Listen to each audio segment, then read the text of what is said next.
Hello everyone, मैं हूं doctor प्रांजल राठी और आज मेरे साथ है डॉक्टर कनिश। इनकी जो है 805 ऑल इंडिया रैंक आई है अभी नीट पीजी 2024 में। तो आज जानते हैं कि इनका जो है ये जर्नी कैसी है। ठीक है, तो कनिश का आप अपने बारे में थोड़ा बताइए।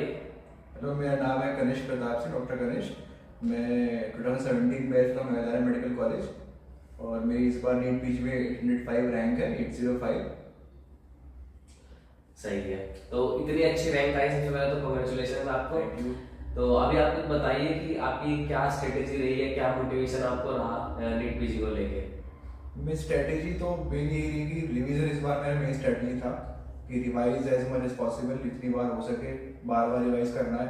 शॉर्ट सब्जेक्ट को स्ट्रेंथ बनानी है और जो कोर सब्जेक्ट हैं मैथ, फार्मा, माइक्रो, इनको अच्छे से दिमाग में डाल लेना ताकि भूलें ना, कि भूलने वाले सब्जेक्ट्स हैं।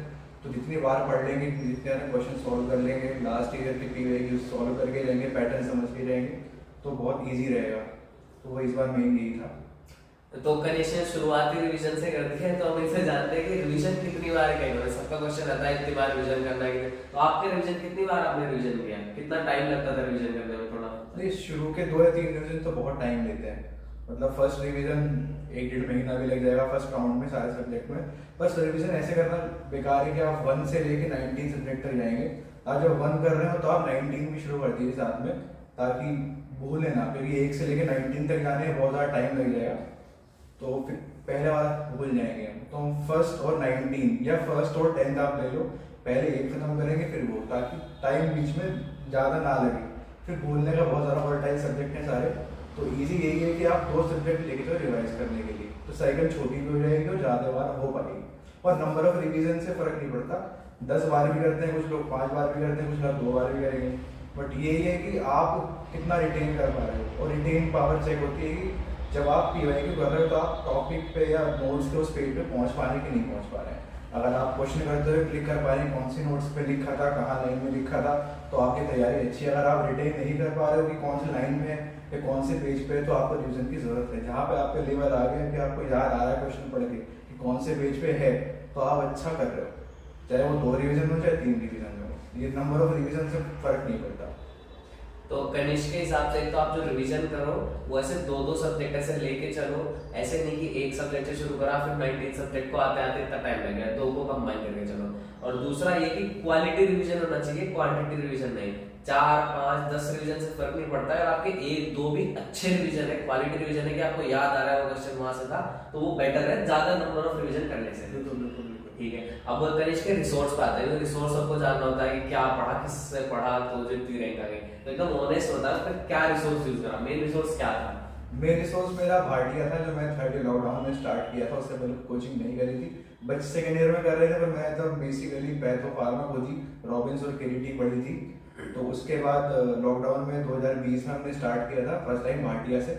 तो मेजोरिटी सब्जेक्ट मैंने भाटिया के except for gynae Sakshi ma'am की मैरो से करी है, और इसके अलावा फिजियो मैंने मैरो से करी है, और शॉर्ट सब्जेक्ट एनेस्थीसिया, डर्मा, ये सब भी प्रेपरेटर से करे थे। तो प्रेपरेटर अच्छे थे जो सोनी सर थे उसके अंदर। उसके अलावा मेजोरिटी मेडिसिन, सर्जरी, और ये पीडिया, पैथो, फार्मैक, इवन माइक्रो भी फर्स्ट टाइम मैंने पवार सर से करी थी, देन अब्दुल नसीर सर से करी है भाटिया में जो है। उसके अलावा मैक्सिमम यही है कि भाटिया की मेजर सोर्स रही है मेरी।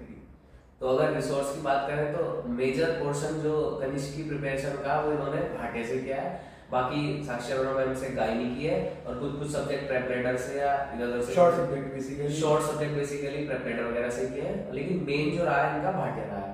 तो ठीक है, इसके बाद आते हैं हम टेस्ट वगैरह, क्योंकि लोग टेस्ट का वो पूछते हैं, ट्रेंड टेस्ट, जीटीज वगैरह के बारे में। तो कितने आपने दिए, क्या स्कोरिंग वगैरह रहती थी, कैसे नीट पीजी में अलग लगा? मतलब मैंने मैरो टेस्ट जीटी तो बहुत कम दिया, बट भाटिया देता था, तो भाटिया में वो भी मैंने कम ही दिया ओवरऑल जितने लोग देते हैं। क्योंकि मेरा ये था कि जब तक मुझे सर्टेन लेवल अपना ले जा रहा था कि मेरा रीच नहीं हुआ है, तो फिर ये था कि ऐसा ना हो जाए कि मैं विशेष साइकिल में फंस जाऊँ कि नंबर कम आ जाए, फिर और डिमोटिवेट कम पढ़ना शुरू कर दूँ। तो फोकस मेरा मेन पढ़ाई था। टेस्ट मैंने दिए हैं बेसिकली भाटिया वाले, क्योंकि वो रियलिस्टिक से लगते थे, मुझे बहुत ज़्यादा हाई फाई नहीं पूछ रहे थे। मैरो में सडनली बच्चों के अच्छे नंबर आते हैं, फिर कोई टफ टेस्ट आ गया, जीटी 11 बारी है, 10 बारी है इस बार, तो बच्चे ऐसे डिस्कस करते थे, तो मैं नहीं दे रहा था उन्हें, क्योंकि डिमोटिवेशन नहीं चाहिए थी मुझे एक बार भी, क्योंकि लंबी जर्नी वैसी हो चुकी थी एग्जॉस्ट हो चुके थे मेंटली कहीं ना कहीं, तो मैंने था कि पढ़ते रहो और बीच बीच में करते रहो। मेरा मेन फोकस पीवाईक्यूज पे था। 10 से 12 बार मैंने नीट वाले खत्म किए पूरी पीवाईक्यू, 10-15 बार आई9 भी खत्म किया है। तो मतलब बच्चे ये गलती ना करें कि नीट की प्रिपेयर करें तो आई9 की पीवाईक्यूज ना करें। अंडरस्टैंडिंग के लिए आई9 से अच्छा कुछ नहीं है कि क्या पढ़ना है, कैसे पढ़ना है और कैसे क्वेश्चन समझना है। क्वेश्चन समझना बहुत जरूरी है। आप जीटी लेके कर रहे हो नहीं कर रहे हो मुझे नहीं पता, मेरी अंडरस्टैंडिंग आई9 से ज़्यादा बनी थी कि जितनी बार आई9 करे तो मुझे कोड समझ में आने लगा कि सवाल कैसे पूछ रहे हैं, कहाँ मोड़ देते हैं और क्यों कोई सर्टेन स्पेसिफिक आंसर क्यों कब बन जाता है। तो एक्सेप्शन है कुछ जगह पे, पर मेजोरिटी मेरा यही था कि जितनी बार पीवाईक्यूज करेंगे कि आना वही है, बहुत ज़्यादा ऊपर नीचे कुछ नहीं होने वाला, हो जाएगा सब बर्बाद होंगे, मैं अकेला नहीं कहूँगा। तो बेसिकली ये था आई9 बार बार करे तो मेरे को आ गया समझ में कि भाई यही पूछ रहे हैं, तो उससे आई9 की तैयारी हैंड इन हैंड चल रही थी और नीट तो चल ही रहा था। तो जीडीज पे अच्छा स्कोर आ रहा है तो बहुत बढ़िया, नहीं आ रहा तो कोई बड़ी बात नहीं है। मैंने 4 या 5 जीडी दिए हैं पूरे 2 साल के प्रिपरेशन में। वैसे पीवाईक्यूज की लिमिट नहीं है मैंने कितनी बार करें, तो 10 से 15 तो मुझे पक्का है कि नीट कराया, 10 से 15 बार आई9 करे और वो भी 8 साल के तो एटलीस्ट करे थे, 2016 से करे थे मैंने 23 तक के। तो मेन गोल यही है। और जीडीज में मेरा भाटिया में टॉप स्कोर 145 था लास्ट ईयर, इस बार वो भी नहीं आया था, 125 तक था, तो उसके बाद मैं दिया नहीं, पीवाईक्यू से फोकस रहा। बट हाँ वहाँ पे नंबर नहीं आ रहे थे बच्चों के आ रहे थे, बट जब आई9 देने गया मैं वाला में तो उसमें अच्छे रैंक आई, जबकि मेरे रिवीजन अच्छे से नहीं था तब भी अच्छे रैंक आ गए मेरे, 2.7 कुछ थी के रैंक, तो ठीक था। मतलब उस हिसाब से मैरों में तो बच्चों के बहुत ज़्यादा नंबर आ रहे थे, बट कहीं ना कहीं कम नहीं रहा, ऐसा बढ़िया था। तो ये तो बेसिकली कनिष्क ने जो है ग्रैंड टेस्ट पर फोकस इतना नहीं रखा है, प्रीवियस ईयर क्वेश्चंस पे ज्यादा रखा है। और नीट पीजी की प्रिपरेशन के लिए भी इन्होंने आई9 के क्वेश्चंस को भी अच्छे से टारगेट किया है, क्योंकि उनको लगता था कि अंडरस्टैंडिंग के लिए, कॉन्सेप्ट्स के लिए आई9 के क्वेश्चन ज्यादा बेटर है नीट के क्वेश्चन से मेरा। तो ऐसे कंसिस्टेंसी मेंटेन किया आपने इतने लंबे टाइम, 2 साल आप लगभग अच्छे से प्रिपेयर किया इंटर्नशिप से लेके अब तक। तो मतलब 2 साल तक कैसे मोटिवेट रहे, बीच में अप्स डाउन भी आए होंगे? अप डाउन तो बहुत थी, कंसिस्टेंसी मतलब कह सकते हैं थी, पर ऐसे भी नहीं थी कि रोज 8 घंटे पढ़ ही पा रहे हैं, ऐसा बिल्कुल नहीं है, हो भी नहीं सकता, ना उम्मीद करनी चाहिए कि 8 घंटे होंगे। पर ये था कि दिमाग में back of the mind her time था, अगर मैं एंजॉय भी कर रहा हूँ कि भाई अभी कुछ टारगेट है, कुछ मेन चीज रह रही है, करना है, क्लियर करना है, एग्जाम करना है। इतनी बार पोस्टपोनमेंट हुआ, कुछ हुआ तो कहीं ना कहीं खुशी नहीं आ रही थी, एक बार फ्रीनेस नहीं थी, एंजॉय भी कर रहे थे, तो ऐसा नहीं था कि बिल्कुल ही फ्री होकर कर रहे। पर हाँ एक एग्जाम से 2-3 महीने पहले इतना हो जाना चाहिए कि आप 7-8 घंटे एटलीस्ट बैठते तो हैं, 8 घंटे आप बैठ रहे हैं तो आप कर रहे हैं। अब एक शिफ्ट में बैठ रहे हैं, टुकड़ों में बैठ रहे हैं, मैं 2-3 घंटे के स्लॉट में बैठ रहा था, तो लेट उठता तभी 2 घंटे बैठ गया। शुरू में सबसे पहले एमसीयू खत्म कर लिए, तो स्टार्टिंग कर रहे थे ऐसे। शुरू में जैसे इंटर्न बच्चे स्टार्ट करेंगे तो पहले के नोट्स खत्म करेंगे, तो 10 घंटे उम्मीद ना करेंगे 10 घंटे बैठ के पढ़ाई करें, शुरू में ऐसे लें। ट्रेंड के 3 महीने में 8 से 10 घंटे की सीटिंग बना के चले, तो आप 6 घंटे पढ़ पाएंगे, 10 घंटे की सीटिंग होगी। तो यही था, कंसिस्टेंसी थी कि करना है कुछ ना कुछ करना है, करते रहे, पढ़ते रहे, बस ये था। अब एक क्वेश्चन बैंक पे आता है, जैसे आपने प्रीवियस ईयर क्वेश्चन तो किए 2016 से किए, नीट के लिए आईआईटी के लिए जो क्वेश्चन बैंक आते हैं सर मैरो के या फिर भाटिया में भी होंगे, तो क्वेश्चन बैंक कितने किए या फिर उनको करना चाहिए ज्यादा नहीं? क्वेश्चन बैंक मेरा ये चॉइस थी कि जैसे पीवाईक्यू मैंने खत्म हो गया, मुझे लग रहा है कुछ टॉपिक रिपीटेडली गलत हो गए। जैसे पीएसएम में मेरा स्टैटिस्टिक्स बहुत गलत होता था, तो मैंने वो मैरो क्वेश्चन बैंक उठाया, उसके सारे सॉल्व किए स्टैटिस्टिक्स क्वेश्चंस, 2 बार सॉल्व कर लिए, एक बार लास्ट ईयर किए थे, एक बार दोबारा किए। लास्ट ईयर जल्दी जल्दी में किए तो अच्छे से मेरे उस पर होल्ड नहीं बना था, बट इस बार मैंने वो अच्छे से किया, पूरा समझ के किया। ऐसे ही ईएनटी में कुछ क्वेश्चन थे, ऑडियोमेट्री में गलत कर देता था, मैंने उसका क्यू बैंक कर लिया। तो जो मुझे वीक लग रहा था, फिजियो में न्यूरो वाला पार्ट वीक था, मैंने उसका क्वेश्चन बैंक कर लिया, कुछ सिलेक्टेड टॉपिक्स। तो ऐसे ढूंढ के जो आपको वीक लगता है उसके सारे क्वेश्चन आप कर लो, तो एक वो भी रहेगा कि आपने कर लिया है बैक ऑफ द माइंड कि हाँ मेरे को आ गया, इससे ज़्यादा क्या ही आएगा। तो सबने वही किया, तो आपको बैक ऑफ द माइंड है कि हाँ ये मेरा भी सॉर्ट हो गया है, बाकी भी वही बेसिकली। तो जो वीक सब्जेक्ट था, जो वीक टॉपिक था, उसका क्यू बैंक ढूंढ के आप कर लो। मैरो करिकुलर की लैंग्वेज में बहुत मिस्टेक्स नहीं है, रेफरेंस अच्छे हैं और इमेज बहुत क्लियर है, तो बेसिकली इमेज भी बहुत ज़रूरी है। तो आप कुछ पढ़ रहे हैं तो उसके रेडियोपीडिया पे जाके इमेज देख लीजिए कि वही आएगी क्वेश्चंस में, आई9 में भी, नीट में भी। तो रेडियोपीडिया इमेज बेस्ट है, और बाकी मैरो के अंदर ऑलरेडी इंक्लूडेड है वो, तो बेटर है कि आप मैरो ही ले लो क्वेश्चन बैंक के लिए और पीवाईक्यू सीरीज के लिए। तो मतलब भाटिया से मेन प्रिपरेशन थी इनकी, लेकिन क्वेश्चन बैंक और प्रीवियस ईयर क्वेश्चन के लिए मैरो प्रेफर किया, क्योंकि उसमें जो क्वेश्चंस की लैंग्वेज वगैरह है या फिर इमेजेस है वो बेटर है। ठीक है, तो अब आते हैं कुछ अलग क्वेश्चंस पे।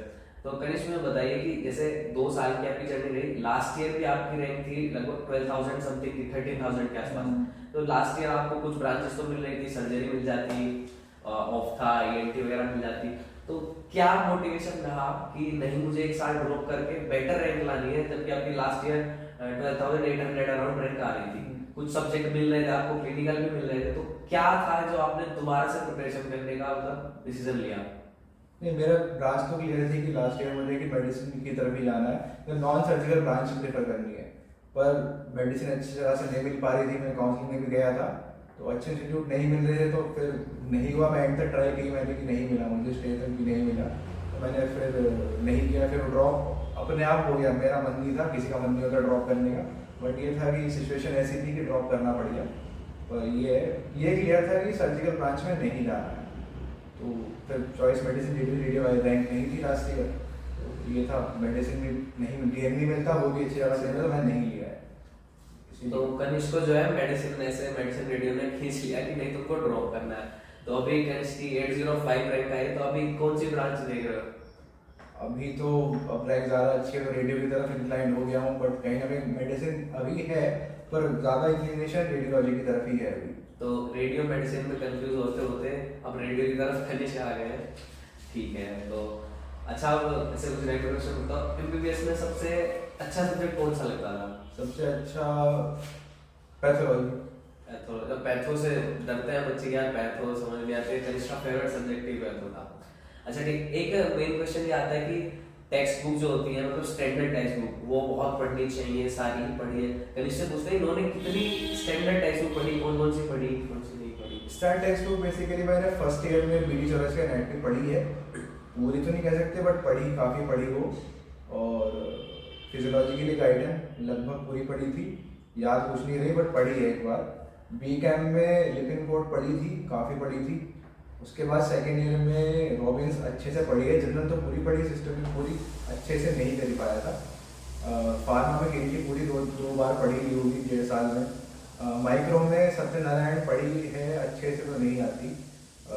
उसके बाद तो फिर कोचिंग की तरफ आ गए थे, तो स्टैंडर्ड बुक ज़्यादा नहीं पढ़ पाए। मतलब जैसे हैरिसन, डेविडसन या फिर बेली लॉ और सेविस्टन, ये सब कुछ ये तो एक्चुअली हम खरीदते भी नहीं थे, हमारे सीनियर भी बोलते थे कि कोई जरूरत नहीं है ऐसा, तो मतलब no disrespect to anyone, but पढ़ रहे हो तो बहुत अच्छा है, पर टाइम मुझे नहीं मिला। थोड़े मजे भी करने थे फाइनल ईयर थर्ड ईयर में, तो कोचिंग प्लस नोट्स आप रिवाइज कर रहे हो तो इट्स मोर देन एनफ, मुझे नहीं लगता। ठीक है, बाकी सबका अपना है। मतलब अगर बेसिकली आप फर्स्ट ईयर सेकंड ईयर में हो तो स्टैंडर्ड बुक पढ़ ही लो। फर्स्ट ईयर से सेकंड ईयर से ऐसे एकदम से कोचिंग पे जाना तो सही नहीं है, कुछ तो टेक्स्ट बुक पढ़ ही पाओगे। बट अगर आप ऐसा सोच रहे हो कि मैंने हैरिसन, डेविडसन या फिर ये फाइनल ईयर में जो मेजर सब्जेक्ट होते हैं इनके अगर स्टैंडर्ड टेक्स्ट बुक नहीं पढ़ी और मैं रैंक नहीं ला सकता हूँ, तो ऐसा नहीं है।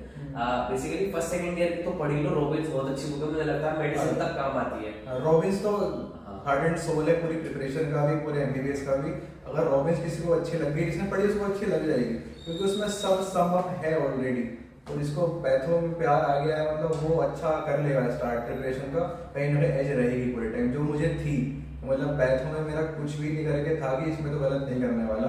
हाँ, कुछ आउट ऑफ सिलेबस आ गया, वो चला आया तो सबके लिए होगा, बट पैथो मेरा स्ट्रॉन्ग सब्जेक्ट शुरू से था, क्योंकि मैंने अच्छे से पढ़ा था, तो मेडिसिन भी ऑलरेडी अच्छी थी, तो ये एज रहेगी काफ़ी चीज़ों की सब्जेक्ट्स में। तो रॉबिन्स तो पढ़ ही लेना, मतलब मैंने भी पढ़ी थी रॉबिन्स, ज्यादा नहीं पढ़ा, कुछ कुछ तो पढ़ी थी। फर्स्ट सेकंड ईयर में टेक्स्ट बुक जरूर पढ़ लें, क्योंकि वो कॉन्सेप्ट बनाते हैं। कोचिंग के टाइम पे मैरो के पीछे बच्चे भाग रहे हैं, भाटे ले रहे हैं, पर वो टाइम नहीं है। फर्स्ट ईयर सेकंड ईयर थोड़ा कॉलेज भी एंजॉय करना चाहिए, फेस्ट एंजॉय करना चाहिए, घूमने चाहिए, फ्रेंड्स बनाने चाहिए, बट ये उस टाइम पे कोचिंग की तरफ ना आगे, बहुत टाइम है और आप फ्रस्ट्रेट हो जाओगे अगर आप फर्स्ट ईयर से कोचिंग की तरफ लग जाओगे। आप स्टैंड बुक छोड़ दोगे, मतलब सब कुछ छोड़ के आप कोचिंग के पीछे भागोगे, तो 4-5 साल बाद आपका नीट PG होना है या MICT होना है, तो बहुत लंबी जर्नी हो जाएगी। वो खाली इंटर्नशिप का 1 साल इतना लंबा लगता है। तो जर्नी स्टार्ट करनी है तो सेकंड ईयर का एंड में कर लीजिए, आप कोचिंग वाला स्टार्ट करना है तो। पर 2 साल तो आप खाली स्टैंड बुक पढ़ने की तरफ जाइए, अपना MBBS एंजॉय करो और स्टैंडर्ड टेक्स्ट बुक पढ़ लो शुरू के 1 साल। अब कनिष्क ने दोस्तों की बात है, कनिष्क के दोस्तों के बारे में जानता है, तो अपने दोस्तों के बारे में बताओ। कनिष्क कौन कौन क्या किसने सपोर्ट किया कुछ? सभी दोस्त सर्कल काफी बड़ा था, 8 से 10 लोगों का था, जिसमें आप भी हैं। प्रांजल लाठी पूरा एक सबके लिए मोटिवेशन है। हाँ। तो खुद ही तो सबका अच्छा था, सब लोग अच्छा कर रहे हैं, सब लोग अच्छी तरह से पीजी कर रहे हैं। ये है, ठीक है। तो ये हमारे साथ है कनिष्क प्रताप सिंह। अब ये जो है रेडियो लेने वाले हैं, मेडिसिन ने इनको ड्रॉप के लिए लाया था इस साल, और अब ये रैंक आई है, रेडियो मिल रही है, तो रेडियो की तरफ जा रहे हैं। अच्छी बात है, हमारे ग्रुप में 2-3 रेडियोलॉजिस्ट हो रहे हैं मेडिसिन में। इसमें आप भी डॉक्टर मतलब मैं भी देखो शायद रेडियो लूँ, शायद कुछ और ले लूँ, तो कुछ नहीं आया था। ठीक है, तो अच्छा लगा कनिष्क से बात करके। आपकी कोई क्वेश्चन हो तो आप कमेंट कर सकते हैं। बाकी ठीक है, थैंक यू, सब्सक्राइब वगैरह कर लेना। Thank you.